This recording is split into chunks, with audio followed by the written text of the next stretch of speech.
LBO familial. Alors l'idée est bonne, mais c'est une catastrophe. C'est une catastrophe, pas fiscale, l'idée fiscale est très très bonne, mais c'est une catastrophe pour la pérennité de l'entreprise familiale. Et c'est ça qu'on vise à chaque fois dans tous les schémas. C'est pas la fiscalité, c'est la pérennité de l'entreprise familiale. Bon, ou la cession finale, peu importe. Mais alors, c'est le 787B Société, alinéa F, qui a été modifié en 2009. Avant 2009, l'idée c'est que je donne l'entreprise à l'enfant repreneur, ben, il va pleurer lui, tiens, bon, on l'aurait pu faire sourire, à charge pour lui de verser une soulte à ses frères et sœurs. Voilà. Donation partage, donc il reçoit un tiers de l'entreprise, 33, et il va devoir verser une soulte, puisque l'entreprise vaut 100 ici, et il va devoir verser une soulte de 66. Depuis 2009, ça a révolutionné la fiscalité, puisqu'on a l'abattement de 75% sur la valeur totale de l'entreprise, y compris sur le montant de 66 qui correspond à la soulte versée aux frères et sœurs. Alors qu'avant 2009, on avait l'abattement de 75% que sur la part conservée par l'enfant repreneur, 33. Et donc, on voit fleurir le LBO familial. Hein, je rappelle l'anecdote où, à un moment donné, je donnais un cours dans un grand cabinet d'avocats d'affaires. Et puis, j'arrive comme ça, il y avait une très grande table ovale comme ça, et puis les associés, tous réunis. Et je dis, il y a encore des imbéciles qui font du LBO familial. Et puis, ils me disent, me regardent comme ça, ils disent, oui, mais on fait ça, hein. Alors, je dis, je vous ai perdu comme client, mais je vais vous expliquer pourquoi je ne fais pas de LBO familial, ou du partiel. Voilà. Eh bien, je l'ai toujours comme client, ce cabinet d'avocats. Voilà. Parce qu'il y a d'autres solutions que le LBO familial. C'est simple. Puis, le LBO familial, ça s'appelle aussi FBO, le Family Buyout. Et quand j'explique à mon client, on va faire un Family Buyout, eh bien, je peux lui facturer au moins 30 000 €, non, parce que Family Buyout, ça fait chic, donc c'est cher. Non. Attention à la pérennité de l'entreprise familiale, et on va prendre un exemple. J'ai coutume de dire que le LBO familial, ça fonctionne très très bien quand il n'y a pas d'enfant. Comme ça, il n'y a pas de transmission. Comme ça, on assure la pérennité de l'entreprise. Non, je plaisante. Mais quand il y a un enfant, ça va aussi, parce qu'il n'y a pas de soulte à verser. Il est tout seul. Bon, ça marche. Mais avec 2 enfants, limite. 3 enfants, c'est une catastrophe économique. Le plus souvent. Je donne l'entreprise à ma fille, à charge pour elle de verser une soulte. Puis comme je veux réaliser une égalité entre mes enfants, mais attention, il faut bien réfléchir à l'égalité. J'ai un enfant qui reçoit l'entreprise. C'est peut-être un cadeau, mais c'est aussi peut-être un cadeau empoisonné. Alors que les autres touchent une somme d'argent. Il n'y a pas cette notion de rémunération du risque. Alors, plein de chefs d'entreprise, de conseils, de chefs d'entreprise disent oui, mais nous, on minimise la valeur de l'entreprise quand on fait un LBO familial. Le fameux cabinet d'avocats dont je vous parlais tout à l'heure notamment. Je dis, mais c'est une grave erreur. Que dit l'administration fiscale sur cette sous-évaluation? 2, les héritiers qui ont reçu peuvent se réveiller en disant attendez, on a eu des jurisprudences. La valeur de l'entreprise, c'est pas celle-là. C'était au moins à l'époque de la donation. Je fais une contre-expertise et paf, on fait tout annuler, on fait tout casser. Ou alors, pire encore, méfiez-vous, plus je donne petit, plus on produit des plus-values futures. Et la position des plus-values, c'est une catastrophe. Voilà. Si je fais un Dutreil, j'ai tendance à choisir la valeur la plus haute afin d'effacer les plus-values futures. Voilà. C'est toujours pareil. On veut donner, ça vaut rien. On veut vendre, mon entreprise, non, elle vaut très cher, elle vaut 1000 quand je la vends. Maintenant, si je la donne, elle vaut 100. Faites raisonnable. Non, chez moi, elle va valoir 1000. Parce qu'avec un abattement de 75%, en effaçant les plus-values futures, cadeau. Deuxième cadeau. Donc, donation-partage. Donc je signe un pacte de création d'entreprise, donation-partage. Alors le plus souvent, ça se fait sur l'engagement collectif réputé acquis. Souvenez-vous que on va créer une holding. Pourquoi? Parce qu'il va falloir que l'enfant repreneur, il paye la soulte. S'il doit emprunter à titre personnel, ça va être une catastrophe fiscale. Pourquoi? Parce qu'il faut que l'entreprise verse un dividende. Bon, non seulement ça, mais les intérêts de l'emprunt qu'il aura souscrit à titre personnel ne sont pas déductibles. Alors que si c'est la holding qui emprunte, en principe, mais on va le voir, c'est un piège avec le LBO familial, les intérêts de l'emprunt sont déductibles des résultats de l'entreprise. Pas sûr. À charge, donc, de verser une soulte. Mais attention en plus, vous voyez qu'il y a des pièges fiscaux. L'administration fiscale, il y a 3 ou 4 ans, je ne sais plus exactement, mais elle a autorisé le LBO familial avec une donation de la nue propriété. Alors là, encore pire. Pourquoi? Économiquement. Alors, c'est très bien éventuellement d'avoir pensé aux donateurs, les parents qui se réservent l'usufruit, avec la question à qui revient le dividende, certes. Mais l'enfant qui a la charge de payer la soulte, comment va-t-il rembourser la dette si les parents appréhendent le dividende? Donc on va dans le mur. Bon. Et donc, la soulte va être prise en charge par une holding à l'IS. La société opérationnelle est à l'IS et la holding est à l'IS. Et ce sont les dividendes de l'opérationnel à l'IS qui vont être versés à la holding sous le bénéfice du régime mère-fille qui va permettre de rembourser la banque. Donation family buyout, donation partage avec attribution de l'entreprise à l'enfant repreneur à charge pour lui ou elle de verser une soulte à ses frères et sœurs. Le donataire va apporter ses titres à la holding. Donation, apport, la donation préalable efface la plus-value. La holding va emprunter et elle va rembourser l'emprunt grâce aux dividendes reçus de l'opérationnel. Comme la holding est à l'IS, forcément ici, on va avoir le bénéfice du régime mère-fille. Je rappelle le bénéfice du régime mère-fille, dès lors qu'il s'applique lorsque la mère est à l'IS et la fille est à l'IS. Dès lors que la mère détient les titres depuis 2 ans, mais le régime est applicable dès la première année, et détient au moins 5% du capital de la fille, les dividendes qui remontent de la fille vers la mère sont exonérés d'impôt société, hormis une quote-part de frais et charges de 5%. Ça veut dire un impôt inférieur à 2%. Je prends un dividende de 100, je multiplie le taux de IS, 28%, que je multiplie par 5%, on aboutit à moins de 2%. Le réflexe est d'opter pour l'intégration fiscale, le régime de l'intégration fiscale. J'aime pas l'intégration fiscale, toujours sauf exception. En quoi consiste l'intégration fiscale? C'est que dès lors que la mère détient au moins 95% du capital de la fille, on va faire la somme algébrique des résultats des sociétés qui ont opté pour l'intégration. Je prends un exemple. La holding est déficitaire, perte de 100. Mon opérationnel réalise un bénéfice de 100, je compense 0 pour le résultat.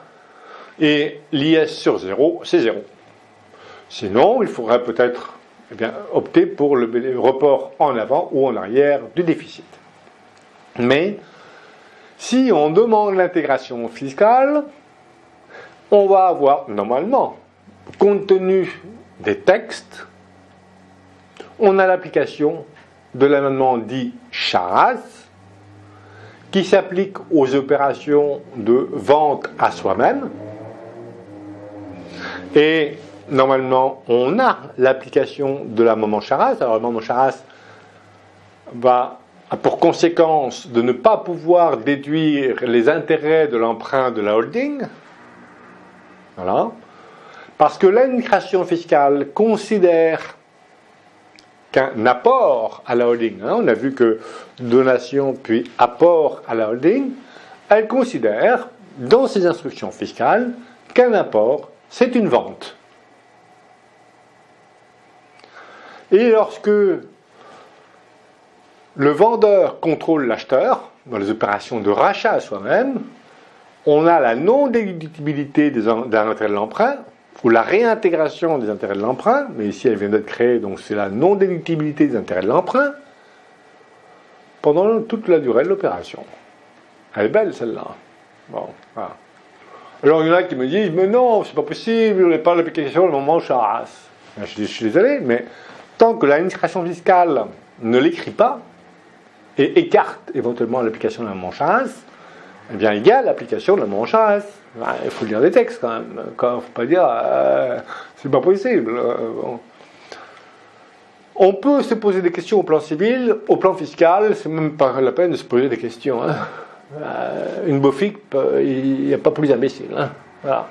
Il n'y a pas de justification économique. C'est comme ça. Tac, on obéit, on n'obéit pas, on rentre dans le jeu, on ne rentre pas, et à ce moment-là. Bon.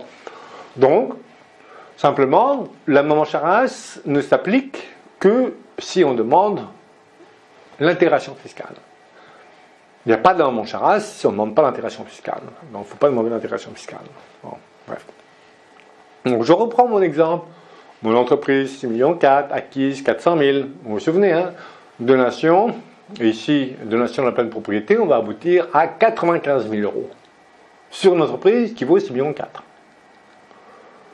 Je transmets, je donne l'entreprise à charge pour l'enfant qui reçoit de verser une soulte de 2/3 de la valeur de l'entreprise, avec 3 enfants. Donc, l'enfant repreneur reçoit les titres 6,4 millions et va verser une soulte de 4 200 000. Alors, les opérations de LBO, et ici on est dans le LBO familial, mais les opérations de leverage buy-out, eh bien c'est toujours le même schéma. Hein.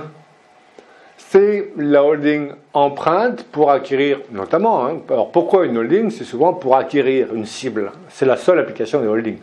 D'ailleurs, il faut se poser la question, une holding, pourquoi faire? Ici, oui, éventuellement, mais moi je dis, moi je ne fais pas cette opération-là. Voilà. Parce qu'on voit qu'il y en a deux qui rigolent, c'est ceux qui touchent à soulte. Donc, la holding, j'apporte mes titres, 1/3 de mes titres à la holding. La holding va emprunter le montant de la soulte, les 4 millions. 4 millions d'emprunts sur 6 millions. Et les dividendes de l'opérationnel devraient permettre, si je calcule bien mon coût, justement, c'est ce qu'on va calculer, de rembourser la banque. Et tout de suite, la holding passive verse l'argent aux repreneurs. Et eux, ils rigolent. Hein. Alors moi, des préoccupations comme ça, j'en veux bien tous les jours. Si jamais on m'avait proposé ça, puis j'étais un peu au fait, j'aurais suivi des cours de Royal Formation, jamais je reprendrai l'entreprise. Moi je dis, donnez-moi la soulte, puis éventuellement, si j'ai l'âme d'un créateur, je crée une entreprise avec la soulte. Hein. Ça dépend. Il faut regarder. Alors, vous voyez ici, c'est une holding passive. Oui, parce que c'est la holding passive du Dutreil. Je rappelle, le Dutreil, droit de mutation société. Prendre un noir.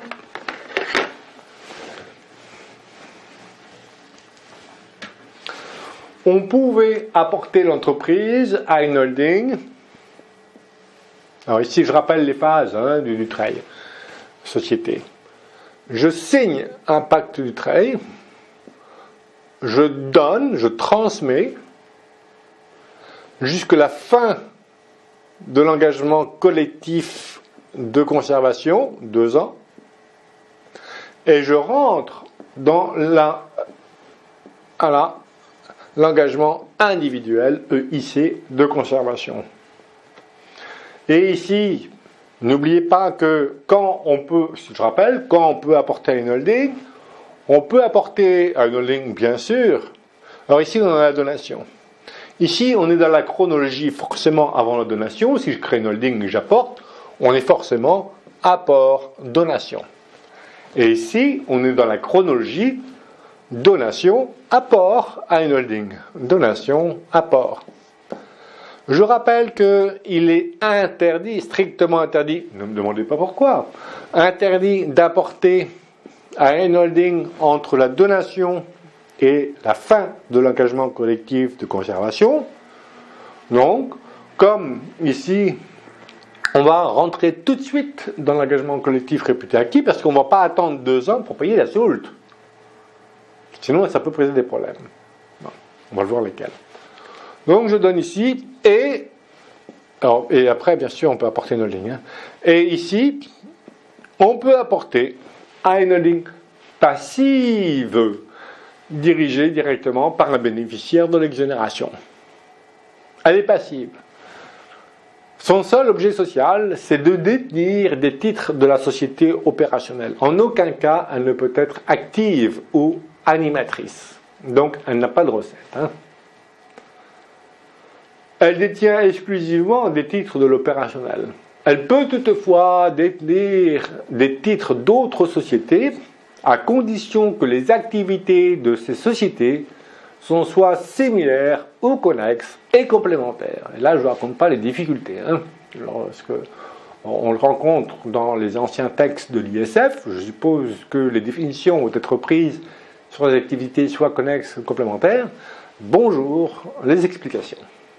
Donc, pourquoi ces contraintes? Allez savoir. Donc, elle est structurellement en perte, la holding, elle est passive. Et donc, je disais que le schéma du LBO, c'est toujours le même, toujours. Donc,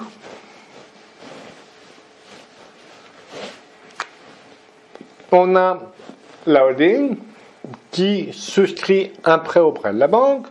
C'est toujours, on compte toujours sur le dividende de l'opérationnel qui vont permettre de rembourser la banque. Et ici, les liquidités vont servir. Ici, le LBO familial a payé la soulte aux frères et sœurs. Tiens, eux, ils rigolent. Qu'est-ce que je vais pouvoir faire de mon pognon? Bon. Alors que l'autre, on va voir qu'il va falloir qu'il gère en bon parent de famille, comme on dit. Pas droit à l'erreur. Bon. Et pour les opérations, quand j'acquiers une entreprise, il n'y a qu'une chose qui change. Tout ça, ça reste toujours le truc. Eh bien, c'est où va l'argent? La seule question, pour les opérations de LBO, c'est où va l'argent? Si j'acquiers une entreprise à un prêt d'un tiers, eh bien ici, l'argent, il va au vendeur. Ou alors, je vends à moi-même, OBO, en un buy-out. Il faut être nul pour faire les OBO. Ou alors, il faut être conseillé, puis avoir le souci de ses honoraires. Mais pour faire les opérations d'OBO, moi je rencontre dans le temps des chefs d'entreprise, je vais faire une opération d'OBO, je vends mon entreprise à moi-même. Oui, il n'y a pas d'abus de droit, mais il y a une fiscalité très lourde. Et puis on immobilise les capitaux, c'est une catastrophe, quoi. J'aurais dû te traiter, tiens. On ne peut pas appliquer du trade, donc c'est pas dans le cours, mais sur les opérations de vente à soi-même. Mais bon, c'est une catastrophe. Et là, l'argent, quand je vends à moi-même, je vends mon entreprise, une partie de mon entreprise à ma holding, l'argent, il va à moi-même. Et là, je pleure. Bref. J'enrichis la banque. Ça dépend. On peut vouloir enrichir la banque. Donc, ce qui m'intéresse pour la pérennité de l'entreprise, c'est je vais calculer quels doivent être les dividendes de l'opérationnel pour rembourser la banque, tout en n'affectant pas, bien sûr, la pérennité de l'entreprise. Donc, quelle doit être la rentabilité de l'entreprise pendant la durée de l'emprunt, à savoir 7 ans ou 8 ans. Voilà. Quel est le montant du dividende pour rembourser la banque? Alors, je pose dans les opérations de LBO, je pose 3 conditions. Évidemment, personne n'est d'accord avec moi. Bon, c'est pas la première fois, ça fait rien, c'est pas grave. Mais on me dit, monsieur Rial, avec vous, on ne ferait jamais d'opération de LBO. Je dis, sans doute, mais moi, je ne fais pas d'opération de LBO parce que j'ai pas ma famille que je nourris, c'est pas sur la vente de LBO. Vous, votre préoccupation, c'est de vendre de LBO. Ben, faites votre métier. Je ne vais pas vous demander de ne pas faire votre métier quand même.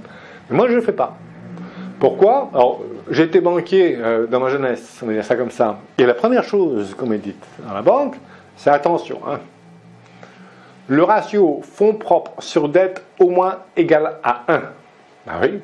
Sinon, on considérait, les temps changent, mais et encore, maintenant, ils évoluent, on revient aux anciens temps, hein, maintenant, sur les exigences de la banque. Attention, sinon, on va se dire que l'entreprise, elle va être chargée de dette. Donc, premier critère, ratio fonds propres sur dette au moins égal à 1. Deuxième condition que je pose, c'est là où personne ne me suit, je dis attention à ne pas consacrer plus de la moitié du bénéfice de la société opérationnelle au remboursement de la banque, parce qu'il peut y avoir une crise. Et l'enfant repreneur, il vient d'HEC, ou de SCP, j'en sais rien, bref, la tête bien faite. Et papa était self-made man. Pose-toi papa, bon, c'est bien ton truc, mais enfin, bon, t'es un peu dépassé, tu vas voir ce que tu vas voir. Moi, j'ai fait du marketing. Ouais. Ben, le marketing, ça coûte cher, hein, on va dire ça comme ça. Bon. Et on sait que la reprise d'entreprise, elle est fragile. Et pendant 5 ans, les 5 premières années de reprise, notamment par les enfants, c'est là où il faut bien surveiller. Et là, qu'est-ce que je fais? Je colle une dette de 2/3 des fonds propres. Vous voyez que le ratio fonds propres sur dette est largement dépassé déjà. Tout ça. Donc, il y en a 2 qui rigolent. Ma priorité du LBO n'est pas l'entreprise. La priorité du LBO, c'est les enfants qui touchent la solde. Ben moi, j'ai envie de renverser l'ordre des priorités. Donc, ma deuxième critère de réussite du LBO, ne pas consacrer plus de la moitié des bénéfices au remboursement de la vente, c'est là où personne ne me suit. Il me dit, mais non, on ne peut pas. Sinon, on ne fait jamais l'opération de LBO. Ben, faut pas. J'ai d'autres solutions que le LBO. Vous voyez bien que l'enfant repreneur, il ne va plus pouvoir obtenir auprès de la banque des crédits pour développer l'entreprise. Ces belles idées, il va falloir qu'il les mette de côté pendant un certain temps, pendant 8 ans, hein, le temps qu'il rembourse. Hein. Et troisième condition d'un LBO, attention, pour qu'on puisse verser un dividende, il faut de la trésorerie. Donc si le jeune repreneur, en plus, ses idées, non seulement il ne peut pas les mettre en œuvre, mais au cas où il peut les mettre en œuvre et que ça marche, et qu'il développe l'entreprise opérationnelle, eh bien, il va augmenter son besoin en fonds de roulement. Donc, sa trésorerie, elle va diminuer. Et s'il n'y a pas de dividende à verser, même si l'entreprise se développe, s'il n'y a pas de dividende à distribuer, c'est la banque qui risque de rentrer au capital. Voilà. Donc, je rappelle qu'ici, on est dans l'engagement collectif réputé acquis. On rentre tout de suite dans l'engagement individuel de conservation. Je rappelle les 3 conditions de l'engagement collectif réputé acquis. 1. Le donateur détient au moins, depuis 2 ans, l'entreprise, au moins 34% du capital, des droits financiers ou des droits de vote de l'entreprise. Et il exerce une des fonctions de direction. Voilà. Et là, oui, on peut plonger tout de suite dans l'engagement individuel. On réduit la durée, ici, de 6 à 4. Mais pour moi, c'est pas très grave, parce que vous voyez bien que la durée, c'est des opérations qui s'inscrivent dans le long terme. Donc, alors je vous ai mis la chronologie des opérations, même si j'en fais pas. Voilà comment il faudrait faire si vous en faites. 1. Je transforme la SARL en SAS. Alors, c'est toujours, je vais expliquer que c'est pour les pouvoirs, évidemment. Hein. C'est jamais pour la fiscalité. Mais il s'avère qu'en transformant la SARL en SAS, je vais réaliser des économies fiscales, notamment sur les droits d'enregistrement. Pourquoi? Parce que, ici, vous voyez, j'apporte 1/3 de l'entreprise à la holding. Mais il va y avoir la prise en charge de la SAULT, l'obligation qui va être apportée à la holding. C'est une obligation à titre onéreux, qui n'est pas, l'apport n'est pas rémunéré par des titres sociaux. Et donc, si j'ai les droits d'enregistrement sur le montant de la soulte, je rappelle que le montant de la soulte ici est de 2 tiers, 4 millions. Les droits d'enregistrement pour une SARL qui n'est pas à prépondérance immobilière, 3% avec un abattement de 23 000 euros. Pour une société par action, 0,1%, il n'y a pas photo. Bon. Modification éventuellement du contrat de mariage des parents. Le moment de la transmission, c'est aussi le moment de voir les dispositions prises en faveur du conjoint. Vous voyez bien que si je donne l'entreprise aux enfants, ce que je donne à mes enfants, c'est ce que le conjoint n'aura pas. Donc il faut bien regarder aussi l'arbitrage qu'il y a à réaliser entre les enfants et le conjoint. Souvent, le chef d'entreprise me dit « Ah, je veux donner, je veux donner, je veux donner. » Oui, pour la fiscalité, c'est mieux donner, surtout du travail, c'est une entreprise. C'est péché que de ne pas le faire. Mais, attention aux conjoints survivants. Et quelquefois, je dis alors, entre vos enfants et votre conjoint. Le conjoint, il a vocation à rester seul pendant 30 ans. Oui, parce que elle était plus jeune, et puis l'espérance de vie des dames sont plus longues que celle des messieurs. Voilà. Donc, il faut regarder. Et bien souvent, peut-être qu'on va apporter une partie des titres en communauté. Attention, si on apporte les titres de l'entreprise en communauté pour donner avec le bénéfice de 2 abattements de 100 000 euros, plus de 2 tranches de 5, 10, 15, des tranches basses, à mon sens, c'est de l'abus de droit fiscal. Si le changement de régime matrimonial n'a d'autre objectif que de réduire la fiscalité, on est bien dans l'abus de droit. Signature du pacte du travail entre parents et enfants. Pardon. Ici, alors il faut regarder, soit on signe, on a signé un engagement collectif auparavant, depuis ici 2 ans. Et à ce moment-là, on attend la fin de l'engagement collectif pour transmettre. Donc il n'y a pas forcément la signature d'un pacte du travail, on peut toujours tout de suite rentrer dans l'engagement individuel de conservation. Sauf s'il y avait une holding préexistante, une holding passive. Je rappelle que s'il y a une holding passive et qu'on rentre tout de suite dans l'engagement individuel de conservation, la participation ne peut pas bénéficier de l'exonération. Je donne donation-partage des titres de l'entreprise au repreneur, à charge pour lui ou elle de verser une soulte. Donation pleine propriété, nue propriété. On a vu les dangers de la donation nue propriété pour le dividende qui sera appréhendé par les parents donateurs.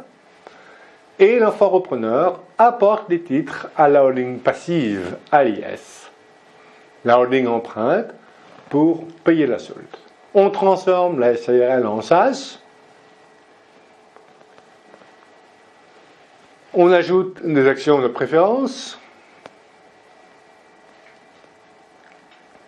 Parce qu'on peut très bien recevoir l'entreprise, apporter une holding et retransmettre la holding à ses propres enfants.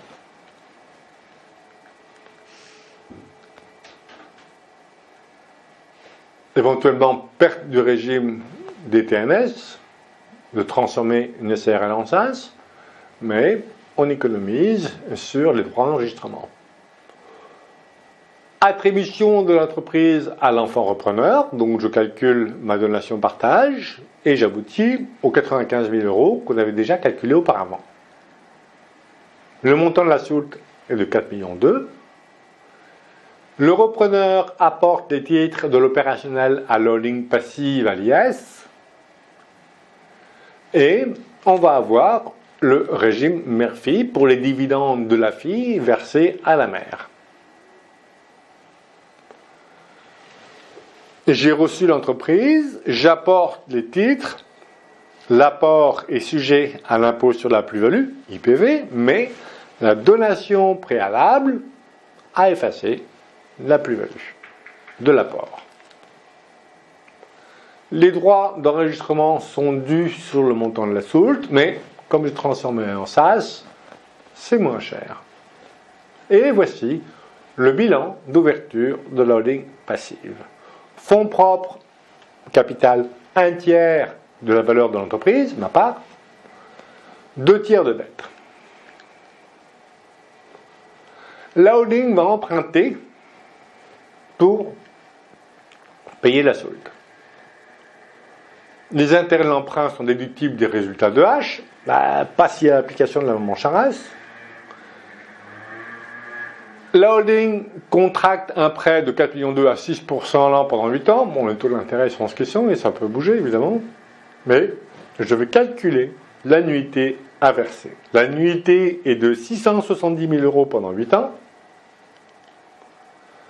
Je double, ne pas consacrer plus de la moitié des bénéfices au remboursement de la banque. Je double pour avoir le bénéfice que doit réaliser la société chaque année. 1,3 million. La rentabilité de l'entreprise pendant 8 ans, la durée de l'emprunt doit être de 20% l'an. Je ne fais pas. Je ne suis pas sûr. Voilà. Alors c'est vrai que si les taux d'intérêt sont plus faibles que 6%, mais on a toujours des taux élevés de rentabilité.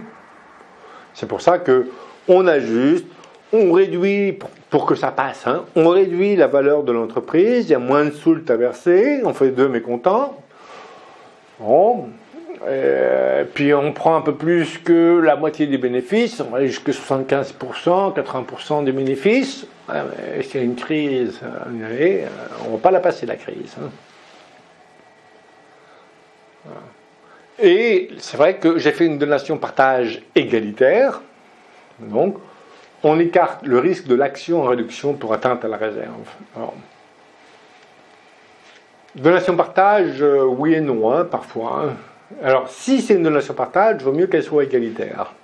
Parce que si on fait une donation partage inégalitaire, celui qui a le moins reçu pourrait exiger que pour la réunion fictive de libéralité, eh bien, on retienne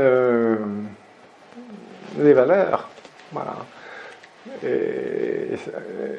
On fait la réunion fictive valeur jour du décès et non pas valeur jour de donation. On calcule si la réserve a été respectée et s'il constate que sa réserve n'a pas été respectée en prenant la valeur jour du décès et non pas valeur jour de donation, eh bien il se dira ah non, j'agis en réduction pour atteinte à ma réserve. Le voici les problèmes. La holding est lourdement endettée. Pas de réinvestissement productif. C'est juste une dette financière. Et donc la fille opérationnelle doit dégager une très forte rentabilité. Et c'est un enfant repreneur.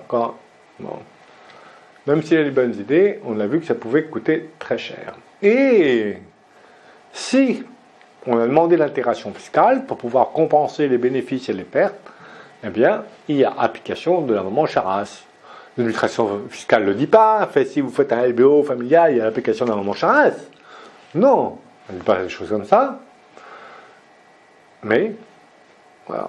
La maman Charras s'applique quand le vendeur contrôle l'acheteur. Dans les opérations d'OBO, vous voyez, lorsque je vends mon entreprise à moi-même, maman Charras s'est dit, ben non, dans ce cas-là, attendez, les intérêts que vous contractez, que la holding contracte pour pouvoir vous racheter l'entreprise, ne sont pas déductibles. Ben là, on est dans ce cas-là. On n'a pas vendu, mais on a apporté. Donc là, maman Charras, non-déductibilité des intérêts de l'emprunt ou la réintégration des charges financières pendant 9 ans, dès lors que le vendeur contrôle l'acheteur. Voici la définition du contrôle. Donc on est bien dans ce cas-là. Je détiens tous les titres de l'entreprise, je la contrôle, familiale. Et voici, l'enfant repreneur a apporté ses titres à la holding qu'il dirige. L'administration fiscale assimile un apport à titre onéreux à une vente. Voici les textes de référence. Donc, si les deux sociétés optent pour l'intégration fiscale, les intérêts ne sont pas déductibles. Alors, je peux avoir contourné éventuellement l'application de mon Charras, mais le but est exclusivement fiscal, non? Donc, j'encours le risque en plus de l'abus de droit. Je peux recourir aussi éventuellement à la fusion dite rapide. On peut avoir un risque de l'administration fiscale, mais moi je fais. J'explique pourquoi on fait des fusions. Donc voici, je reprends avec l'exemple du LBO. On a l'inscription toujours en fonds propres, un tiers de l'entreprise. on a la dette 2 tiers, 4 millions. Il y en a 2 qui rigolent, d'ailleurs, vous voyez. Hein. L'autre est beaucoup plus sérieuse. La fille qui a repris, qui est à la tête de la holding, et on a un dividende à verser de 670 000 euros de l'opérationnel. Donc un résultat d'1,3 million à réaliser chaque année, plus de 20% l'an, une rentabilité annuelle de 20%, c'est énorme. Plus un ratio d'endettement qui crève les plafonds. L'entreprise est surchargée de dettes, le jeune repreneur avait sans doute de bonnes idées à réaliser, pousse-toi papa, pousse-toi que je m'y mette, tu vas voir, il n'a pas droit à l'erreur. L'emprunt, c'est uniquement une dette financière pour les 2 qui rigolent. Les parents ont tout donné. Je donne l'entreprise à mes enfants. On a tout donné à l'enfant repreneur. Souvenez-vous que dans la holding passive, le donateur peut détenir une participation au capital de la holding sans que cette participation puisse être majoritaire, mais que la direction de la holding est complètement assurée par l'enfant repreneur. Elle est dirigée directement par le bénéficiaire de l'exonération. Que restera-t-il aux parents donateurs pour vivre? Et il y en a 2 qui rigolent.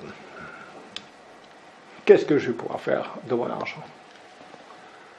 Alors on peut se dire, c'est sûr, soit on diminue, alors je ne rentre pas dans quand on sous-estime la valeur de l'entreprise, on peut se dire, tiens, on peut échelonner le règlement de la Sould, mais non, ça ne va pas le faire.